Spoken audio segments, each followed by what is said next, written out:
હવે તમે કંઈ નાના નથી કે મારે તમને સમજાવવા પડે. તમે પોતપોતાની તમારી પત્નીઓને તમે પત્નીઓ માનો.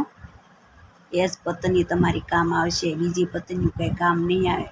બીજી પત્નીઓ મસ્કા મારીને જાય, ખોટી બીજાની પત્નીઓને પત્નીઓ બનાવી. બરોબર ને? હવે તમે સુધરી જાઓ તો સારું કહેવાય. નહીંતર આમાં તો તમારું ઘોર અપમાન થાય ને કેટલું સહન કરવું પડે. ઇજ્જતના બે કાકરા થઈ જાય. એ કરતાં તમે તમારી પત્નીઓ માનો તો સારું કહેવાય. બાકી તમારી મરજી. બરોબર ને?